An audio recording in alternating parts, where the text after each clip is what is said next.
उसके बाद आ जाए एक्यूट फेल्यूर पर। अब एक्यूट फेल्यूर में क्या होता है, acute pulmonary oedema of cardiogenic origin. अब जो पल्मोनरी एडिमा है due to the cardiac origin की वजह से आपके पास क्या है, पल्मोनरी एडिमा हो जाता है, ठीक है। इसके काजेज़ में आपके पास क्या क्या आ जाएगा, जो है ना आपके पास क्या, वेंट्रिकुलर सेप्टल डिफेक्ट्स, क्या वेंट्रिकुलर सेप्टल डिफेक्ट्स,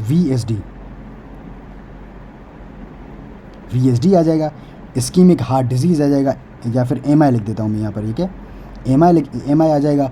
और आपके पास इस एमआई की वजह से ये क्या है, पेपलरी मसल है, पेपलरी मसल ये कोडा टेंडन ही है, इसकी वजह से ना ये काम नहीं कर पाएगा, तो ये जो माइट्रल वाल्व है वो जो ना आपके पास क्या करेगा, रीगर्जिटेट करेगा, इसकी वजह से आपके पास माइट्रल रीगर्ज होगा और यहाँ पर एओर्टिक रीगर्जिटेशन होती है, ठीक है। ये इस तरह से हो जाएगा, फिर इसकी पोजीशन इस तरह से हो जाएगी, एओर्टिक रीगर्जिटेशन हो जाती है। अब यहाँ पर ये लेट सपोज यहाँ पर फ्लूइड डैम अप हो जाएगा, तो ये पूरा प्रोसेस आपको पता है, यहाँ पर बैक प्रेशर होगा, उसकी वजह से यहाँ पर क्या होगा, पल्मोनरी एडिमा डेवलप हो जाएगा, ठीक है। उसके बाद क्या है, कार्डियोजेनिक शॉक। अब कार्डियोजेनिक शॉक अगर बंदा जो है ना इनफ कार्डिक आउटपुट नहीं जनरेट कर पा रहा तो उसकी वजह से कार्डियोजेनिक शॉक में चला जाएगा, ठीक है। एंड दूसरा इसमें कहा जाता है क्या, डीवीटी और thrombo embolism of the pulmonary artery. अब यहाँ पर क्या है, डीवीटी है किसी पेशेंट को, डीवीटी, अब डीवीटी में से क्या होगा, thrombo embolism of pulmonary artery. अब इसमें ये let's suppose this is the right heart, this is the pulmonary artery, the bifurcation of the pulmonary artery. अब यहाँ पर डीप वेन में से एक थ्रोम्बस आएगा। अब थ्रोम्बस में से क्या होगा, एक जो है ना एम्बोलिज्म, थ्रोम्बस है ये एम्बोलिज्म बन जाएगा। एम्बोलिज्म में आकर ये यहाँ पर आकर क्या करेगा, ये जो ना बाइफर्केशन की एंड पर ये इसको ब्लॉक कर देगा, तो इसे हम कहते हैं क्या, जो ना आपके पास क्या, thrombo embolism of pulmonary artery, या फिर इसे हम सेडल एम्बोलिज्म भी कहते हैं, वो originate from the deep vein thrombosis. अब ये deep vein thrombosis are the chief sources of the pulmonary जो ना आपके पास क्या, एम्बोलिज्म, ठीक है। ये आपके पास होता है, ठीक है, डीवीटी के जो पेशेंट होते हैं उनमें होता है, ठीक है। बहरहाल उसके बाद आपके पास इसका एक और काज होता है, हीमोपेरिकार्डियम। क्या, हीमोपेरिकार्डियम, या फिर इसे आप जो ना कार्डियक टेम्पोनोइड भी बोलते हैं। अब इसमें होगा क्या, वीएसडी की वजह से, नॉर्मल रप्चर की वजह से ये क्या, वेंट्रिकुलर वाल है, इसमें रप्चर होगा, ये जो ब्लड है वो इस जो ना पेरिकार्डियल सेक में आ जाएगा। पेरिकार्डियल सेक में जब ब्लड आएगा तो इसे हम कहेंगे क्या, पेरिकार्डियल जो हीमोपेरिकार्डियम। जब हीमोपेरिकार्डियम आ जाएगा तो इसमें फ्लूइड बहुत बढ़ जाएगा, तो ये फ्लूइड जब बढ़ जाएगा, this is the right atrium, this is left atrium, this is right ventricle, this is left ventricle. तो ये जो राइट वेंट्रिकल लेफ्ट वेंट्रिकल, ये फ्लूइड बढ़ने की वजह से ना ये दोनों वेंट्रिकल को कंप्रेस करेगा, इसकी कंप्रेशन की वजह से ना हार्ट फेल हो जाएगा, ठीक है। ये क्या करेगा, कंप्रेस बोथ वेंट्रिकल्स, ये वेंट्रिकल्स को कंप्रेस करेगा। एंड इसकी वजह से ये जो इस कंडीशन को बोलते हैं कि कार्डियक टेम्पोनेंट में आपको जेवीपी बहुत मिलता है, जेवीपी, एंड इसमें आपको लो बीपी मिलता है, एंड इसमें आपको डिस्टेंट हार्ट साउंड्स मिलते हैं, ठीक है। ये तीनों एक ट्रायंगल होती है, इसमें इसको हम बोलते हैं क्या, कार्डियक टेम्पोनेट, ठीक है। अब ये था अक्यूट हार्ट फेलियर, उसके बाद ये क्रोनिक। अब ये अक्यूट था, उसके बाद ये लॉन्ग टर्म होगा तो इसको हम क्रोनिक बोल देंगे, ठीक है। तो ये आपके पास सारे टाइप्स मैंने आपको बता दिए, ठीक है। आई होप कि इतना आपको पूरा क्लियर हो गया होगा, ठीक है। अभी मैं आपको बताऊंगा क्या, हार्ट फेलियर है तो हमारी बॉडी इसको कैसे कंपनसेट करती है, क्या बॉडी इसको कैसे कंपनसेट करती है, ठीक है। अब देखिए यहाँ पर क्या है, कार्डियक आउटपुट बिल्कुल लो है, कार्डियक आउटपुट लो है, लो कार्डियक आउटपुट। अब दिस लो कार्डियक आउटपुट जो ना आपके पास लो कार्डियक आउटपुट क्या करेगा, यहाँ पर ये जो कैरोटिड साइनस है, कैरोटिड साइनस को एक्टिवेट करेगा। यहाँ पर क्या होगा,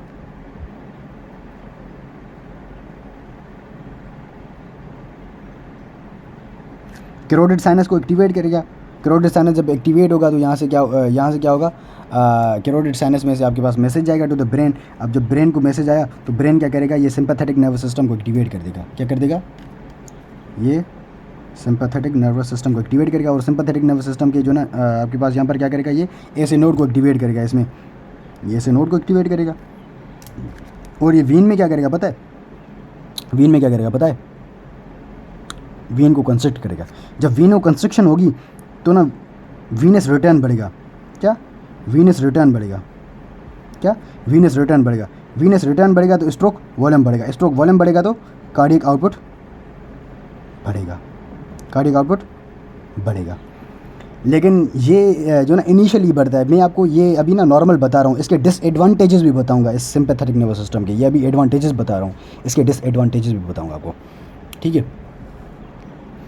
एक तो ये इसको एक्टिवेट करेगा ऐसे नोड को तो हार्ट रेट बढ़ेगा। इसको जब एक्टिवेट करेगा तो यहाँ पर क्या क्या बढ़ेगा? हार्ट रेट बढ़ेगा। हार्ट रेट बढ़ने की वजह से यहाँ पर क्या होगा? जो है ना कार्डियक आउटपुट बढ़ेगा, ठीक है। ये गुड हो रहा है, गुड हो रहा है हमारी बॉडी के लिए अभी के लिए। उसके अलावा ये आर्टरीज़ को क्या करेगा? आर्टरीज़ को क्या करेगा? जो है ना कंस्ट्रिक्ट करेगा। आर्टरीज़ को क्या करेगा? कंस्ट्रिक्ट करेगा। अब this construction is very lethal, इसको मैं बाद में डिफाइन करूँगा, ठीक है। उसके अलावा यहाँ पर देख रहे हैं ये जो रीनल फ्लो है, रीनल फ्लो भी बिल्कुल कम हो जाएगा। जब रीनल फ्लो कम हो जाएगा, डिक्रीज परफ्यूजन, डिक्रीज बीपी या फिर डिक्रीज प्रेशर की वजह से ये जो रीनल सिस्टम है वो रेनिन रिलीज़ करेगा। अब रेनिन क्या करेगा? एंजियोटेंसिन को कन्वर्ट करेगा इनटू द एंजियोटेंसिन 1। अब एंजियोटेंसिन 1 क्या करेगा? एंजियोटेंसिन 1 क्या कन्वर्ट हो जाएगा इनटू द एंजियोटेंसिन 2। यहाँ पर क्या हो जाएगा? ACE आ जाएगा, ठीक है, एंजियोटेंसिन कन्वर्टिंग एंजाइम। अब ये एंजियोटेंसिन 2 क्या करता है? It is a potent venoconstrictor as well as arterioloconstrictor and it is a stimulant to the sympathetic nervous system and it releases the aldosterone, ठीक है। अब जब मैं वीनस सिस्टम को कंस्ट्रक्ट करूँगा, तो यहाँ पर क्या होगा? वीनस रिटर्न बढ़ेगा तो आपके पास स्ट्रोक वॉल्यूम बढ़ेगा तो आपके पास कार्डियक आउटपुट बढ़ेगा। This is very good. Arterioloconstriction ये मैं आपको बाद में बताऊंगा कि इसका जो है ना इफेक्ट क्या है, ठीक है। उसके बाद सिंपैथेटिक नर्वस सिस्टम को बढ़ाएगा। सिंपैथेटिक नर्वस सिस्टम क्या कर रहा है? हार्ट रेट को बढ़ा रहा है, कार्डियक आउटपुट बढ़ा रहा है, ये वीनस सिस्टम को बढ़ा रहा है, ठीक है। अल्डोस्टेरोन क्या करेगा? अल्डोस्टेरोन जो भी फ्लूइड है इसमें उसको क्या करेगा? रीअब्जॉर्ब करेगा, मतलब क्या? साल्ट एंड वाटर की रिटेंशन करवाएगा अल्डोस्टेरोन जब साल्ट एंड वाटर की रिटेंशन करवाएगा तो यहाँ पर क्या होगा? वीनस रिटर्न बढ़ेगा तो यहाँ पर क्या, जाहिर सी बात है, वीनस सिस्टम आएगा तो वीनस रिटर्न बढ़ेगा, फ्लूइड बढ़ेगा। वीनस रिटर्न बढ़ेगा तो आपके पास क्या होगा? स्ट्रोक वॉल्यूम बढ़ेगा तो आपके पास क्या होगा? कार्डियक आउटपुट बढ़ेगा। ये आपको यार समझ में आ रहा है कि नहीं आ रहा? मुझे समझ में नहीं आ रहा, बिकॉज ये पूरा इसके साथ ही रिलेटेड है यार। देखो, स्ट्रोक वॉल्यूम किस पर डिपेंड कर रहा है? प्रीलोड। अब preload is your venous return, ये वीनस रिटर्न ही है, ठीक है। ये प्रीलोड आपका वीनस रिटर्न ही है बहरहाल। अब वीनस रिटर्न जैसे बढ़ेगा तो आपके पास ये चीज़ बढ़ेगी तो ये आपके पास अल्टीमेटली कार्डियक आउटपुट को बढ़ाएगी, ठीक है। तो इस तरह से ये वर्क करती हैं। बट दिस जो है ना आपके पास क्या advantage is for short time, इसके डिसएडवांटेजेस इसके बहुत ज़्यादा हैं, वो मैं बताऊँगा आपको, ठीक है। उसके बाद यहाँ पर जो एंडोथेलियम है, एंडोथेलियम क्या रिलीज़ करेगी? एंडोथेलिन रिलीज़ करेगी और एंडोथेलिन आपके पास यहाँ पर क्या करेगी? वेजो कंस्ट्रक्शन करवाएगी इसकी वेसल्स की। चौथा क्या होगा? एडीएस रिलीज़ होगा। एडीएस आपके पास की वाटर की रिटेंशन करवाएगा, ठीक है। और इसमें से स्ट्रोक वॉल्यूम बढ़ेगा और वीनस रिटर्न बढ़ेगा, स्ट्रोक वॉल्यूम बढ़ेगा, वो आपके पास क्या करवाएगा, ठीक है, कार्डियक आउटपुट बढ़ाएगा। Fifth, atrial natriuretic peptides and ventricular natriuretic peptides sorry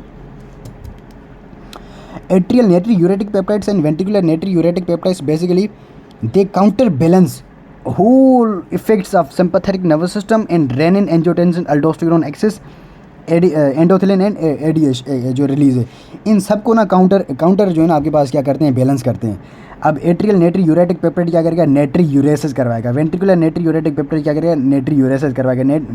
you also no कि जो है ना नेट्रीयूरेसिस जब होगी तो यहाँ पर डायूरेसिस भी होगी। जब सोडियम जो है ना आपके पास जाएगा तो वहाँ पर वाटर भी उसको फॉलो करेगा, या फिर वाटर जाएगा तो उसको सोडियम फॉलो करेगा। तो नेट्रीयूरेसिस ऑलवेज डायूरेसिस वहाँ पर होगी, तो ये इसको सारे को काउंटर बैलेंस करेंगे, ठीक है। ये दोनों यहाँ पर काउंटर बैलेंस करेंगे। This is good.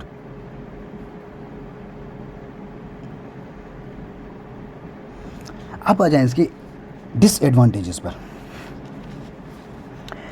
अब डिसएडवांटेजेस पर जब आएंगे हम, let's suppose this the heart, left heart. अब यहाँ पर क्या है? अच्छा, इसके डिसएडवांटेजेस में ये दोनों चीज़ें आती हैं, chronic excessive preload, chronic excessive after load. अब यहाँ पर देख रहे हैं वीनस रिटर्न बढ़ रहा है, स्ट्रोक वॉल्यूम बढ़ रहा है, स्ट्रोक वॉल्यूम बढ़ रहा है, वीनस रिटर्न बढ़ रहा है। जब वीनस रिटर्न बढ़ेगा तो आपको यहाँ पर क्या होगा, प्रीलोड बढ़ेगा। जाहिर सी बात है यार, ये फ्लूइड आएगा, इसमें ही आएगा, इसमें आएगा फिर, ठीक है। तो जब प्रीलोड बढ़ेगा, you also know this heart is not a healthy heart, this heart is a, आपके पास this heart is diseased heart, so this heart cannot maintain that much preload to maintain the enough cardiac output। तो यहाँ पर क्या हो जाएगा, excessive preload की वजह से ये जो हार्ट है वो इतनी कंट्रैक्शन नहीं कर पाएगी, वो इतना प्रेशर जनरेट नहीं कर पाएगी। ये जो पूरा स्टूपिड वर्क किया पूरा आपके सिंपैथेटिक नर्वस सिस्टम में और रेनिन एंजियोटेंसिन अल्डोस्टेरोन एक्सेस ने, ठीक है, इसको ये मेंटेन नहीं कर पाएगी heart, because heart is diseased. अगर नॉर्मल हार्ट होगी तो this is beneficial for the normal heart, ठीक है। ये नॉर्मल हार्ट नहीं है, ये आपके पास क्या है, डिजीज्ड हार्ट है। This heart is not able to maintain that या फिर generate that contractility to maintain that cardiac output, ठीक है। तो number 1 mechanism this is number 1 mechanism. दूसरा क्या कर रहे थे, ये इसको कंट्रैक्ट कर रहे थे यार, आर्टरीज को जब कंट्रैक्ट करेंगे तो आर्टरीज कंट्रैक्ट हो जाएंगी तो टोटल पेरिफेरल रेजिस्टेंस बढ़ जाएगी। एक तो ये खुद प्रेशर जनरेट नहीं कर पा रही इतना, और यहाँ से मैंने इसकी जो रेजिस्टेंस है उसको भी बढ़ा दिया, तो जो जनरेट करेंगी वो तो पूरा हो नहीं पाएगा। जब वो पूरा नहीं हो पाएगा तो उतनी जो ना आपके पास है वो मिलेगी नहीं जितनी हमको चाहिए, ठीक है, जितना कार्डियक आउटपुट हमें चाहिए, ठीक है। जब मैं टोटल पेरिफेरल रेजिस्टेंस को बढ़ाऊंगा, एक तो मेरे पास कंट्रैक्शन है नहीं इतनी और मैं इसको भी बढ़ा रहा हूँ, तो जो मेरी नीड है वो इतनी नहीं हो पाएगी, ठीक है। दिस इज़ स्टूपिड थिंग जो किसने की है, आपके पास सिंपैथेटिक नर्वस सिस्टम ने की और आपके रेनिन एंजियोटेंसिन अल्डोस्टेरोन एक्सेस ने की है, ठीक है।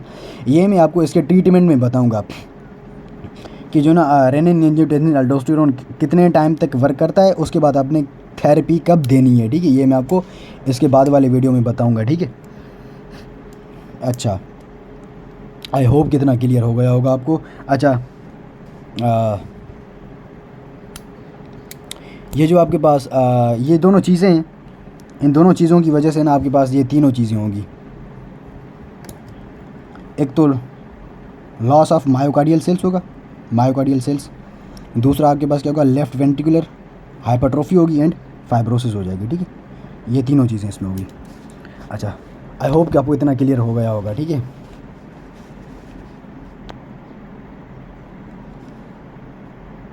अभी आ जाएँ इसकी स्टेजेस पर, इस डिजीज़ की स्टेजेस पर। This is a stage A.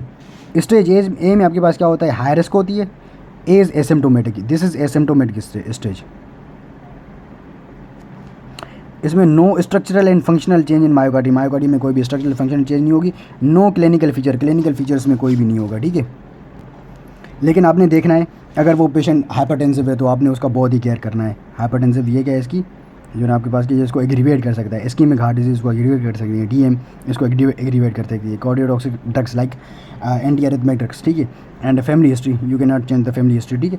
Family history of cardiomyopathies, ठीक है, वो इसमें रिस्ट्रिक्टिव आ जाती हैं, वो ऑब्स्ट्रक्टिव आ जाती हैं एंड आपके पास हाइपरट्रोफिक आ जाती है, ठीक है। ये मैं आपको बाद में पढ़ाऊँगा। एंड रूमेटिक हार्ट डिजीज़, ये रूमेटिक हार्ट डिजीज़ में भी आपके पास हो जाता है, ठीक है। तो अगर पेशेंट आ रहा है तो ये आपने केयर करना है। तो इसमें आप ट्रीट कैसे कर सकते हैं, you should advise the patient, अगर वो अल्कोहलिक है तो वो कम ले, स्मोकर है तो वो स्मोकिंग बिल्कुल कम कर दे, एक्सरसाइज को बढ़ा दे और लिपिड को आपने मैनेज करना है। और इसके साथ साथ A is for stage A is for S inhibitors, आपने एस इनहिबिटर देने हैं इस स्टेज पर।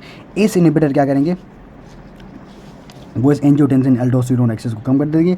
और यहाँ पर ये क्या कर रहा था, स्ट्रोक वॉल्यूम को बढ़ा रहा था, वीनस रिटर्न को बढ़ा रहा था, और ये वीनो कंस्ट्रक्शन वगैरह करवा रहा था, और ये साल्ट एंड वाटर की रिटेंशन करवा रहा था। तो ये बिल्कुल कम हो जाएगा और आपके पास हार्ट को इतना लोड नहीं होगा। ये जो प्री लोड बढ़ा रहे थे वो लोड नहीं होगा। तो आपके पास जब प्री लोड नहीं होगा, यार ये देखें, pressure into tension by radius. अब ये क्या कर रहा था, रेडियस को बढ़ा रहा था। अगर मैं रेडियस को कम कर दूं तो मेरे को इतना टेंशन नहीं चाहिए कि जो ना मैं इजेक्ट करूं फ्लूइड को। जितना मेरा नॉर्मल टेंशन है वो नॉर्मल टेंशन ही काफ़ी है फॉर द इजेक्शन। तो ये नॉर्मल टेंशन ही इसको प्रेशर को मेंटेन कर देगा और प्रेशर बढ़ जाएगा, ठीक है, और अब कार्डियक आउटपुट मेंटेन हो जाएगा, ठीक है। तो ये इस तरह से वर्क करते हैं। ACE inhibitors are the very very wonderful drugs, ज़बरदस्त ड्रग होते हैं, ठीक है। बहरहाल एस इनहिबिटर्स के साथ एक एडवर्स इफेक्ट होता है वो आपके पास क्रोनिक कफ एंड एंजियोएडिमा आता है, ठीक है। तो इसके साथ साथ ना आप जो ना उसको मॉनिटर भी करें पेशेंट को। अगर एस इनहिबिटर आपके पास टॉलरेटेड वो पेशेंट टॉलरेट नहीं कर पा रहा तो आप ARBs की तरफ जो है ना मूव करें। ARBs में आपके पास ये एडवर्स इफेक्ट नहीं होते, ठीक है। बहरहाल वो मैं आपको इसके मैनेजमेंट में पढ़ाऊँगा, ठीक है। एक आती है B stage. B stage is also जो आपके पास क्या एसिम्प्टोमेटिक स्टेज, ये भी एसिम्प्टोमेटिक होती है। इसमें भी आपको हाई रिस्क मिलेगी, हाई रिस्क होगा। यहाँ पर स्ट्रक्चरल एंड फंक्शनल चेंज आ जाएगी, स्ट्रक्चरल एंड फंक्शन चेंज आ जाएगी, लेकिन यहाँ पर क्लिनिकल फीचर्स नहीं आएंगे। इसमें भी आपने पेशेंट को देखना है कि यार अगर हाइपरट्रॉफी है तो वो उसको आप मेंटेन करें, पोस्ट MI या फाइब्रोसिस हो तो उसको भी देखें, डिस्काइनेसिया है तो उसको भी देखें, डायलेशन है उसको भी देखें, या फिर वाल्वुलर एबनॉर्मेलिटी है किसी को, या फिर फाइब्रोसिस है तो इन पेशेंट में आपने इसका बहुत ज़्यादा ख्याल करना है, ठीक है। B is for B stage, B is for beta blockers. इसमें आपने ये सारी चीज़ें भी करनी और बीटा ब्लॉकर्स को भी ऐड करना है, ठीक है। बीटा ब्लॉकर्स लाइक मीटोप्रोलॉल एंड जो ना आपके पास क्या कार्वेडिलॉल नहीं, कार्वेडिलॉल को हम उसमें यूज़ करते हैं जो ना ज़्यादातर उसमें किसमें, हाँ नहीं सही है, कार्वेडिलॉल को इसमें यूज़ करते हैं। और इसके अलावा आपके पास क्या जो है ना आपके पास क्या मीटोप्रोलॉल एंड अटीनोलॉल एंड बिसोप्रोलॉल, ठीक है। बहरहाल ये आते हैं इसमें। उसके बाद C stage, C is for clinical feature. यहाँ पर क्लिनिकल फीचर जो ना आ जाएंगे सारे के सारे। द टिपिकल फीचर ऑफ जो ना आपके पास क्या congestive cardiac failure is pitting oedema. आपके पास जो मीडियल मेलोलस पर जो हम पिटिंग एडिमा देखते हैं ना, वो एडिमा आपको मिलेगा। वो एडिमा जब आपके पास बंदा खड़ा हुआ होगा तो वो आपके पास डिपेंडेंट पार्ट में होगा, लाइक ग्रेविटी की तरफ जो भी चीज़ होगी उसकी तरफ होगा। अगर वो ले डाउन करेगा तो वो आपके पास जो एडिमा है वो सेक्रम में चली जाएगी, ठीक है। तो आपके पास क्लिनिकल फीचर्स आ जाएंगे, लाइक डिस्निया भी आ जाएगा, कफ भी आ जाएगा, ठीक है, ये सारे आ जाएंगे। तो यहाँ पर आपने क्या करना है, पेशेंट को आपने क्या करना है, साल्ट की डिक्रीज डाइटरी साल्ट को बिल्कुल कम करना है। एंड यहाँ पर डायूरेटिक्स देनी है एंड डिजिटैलिस देना है, ठीक है। डायूरेटिक्स लाइक आपके पास क्या loop diuretics and thyroid diuretics, लेकिन यहाँ पर थायराइड आर जो ना बहुत जो ना बेनिफिशियल होते हैं, ठीक है। Thyroid are moderate diuretics and loop diuretics are जो ना आपके बहुत ज़्यादा डायूरेटिक्स करवाते हैं, ठीक है। डिजिटैलिस आपके पास क्या होता है, पॉजिटिव आइनोट्रोपिक ड्रग होता है, ठीक है। उसके बाद एक स्टेज आती है death, D is for death stage. इसमें अपने पेशेंट को फ्रीक्वेंट हॉस्पिटलाइजेशन करनी है, can not safely discharge, patient को डिस्चार्ज नहीं करना, वेटिंग फॉर द ट्रांसप्लांट के लिए भी वेट करना पड़ता है, ठीक है। D is for death and these two stages are symptomatic stages. तो इन दोनों स्टेजेस में जो ये वाला पूरा ट्रीटमेंट है, ये दोनों स्टेजेस में सारा का सारा ट्रीटमेंट इसमें लगा देना है आपने, ठीक है। तो ये पूरा था आपके पास इसका, ठीक है। इसके अलावा न्यूयॉर्क जो ना हार्ट एसोसिएशन जो है ना इसकी क्लासिफिकेशन भी है, उसमें इतना है नहीं, वो क्लिनिकल यूज़ इतना उसका है नहीं, तो इसी वजह से मैंने आपको वो नहीं बताया, ठीक है। So this is all about the congestive cardiac failure या फिर हार्ट फेल्यूर। आई होप कि पूरा का पूरा टॉपिक आपको क्लियर हो गया होगा। ये इसका सेकंड पेज है।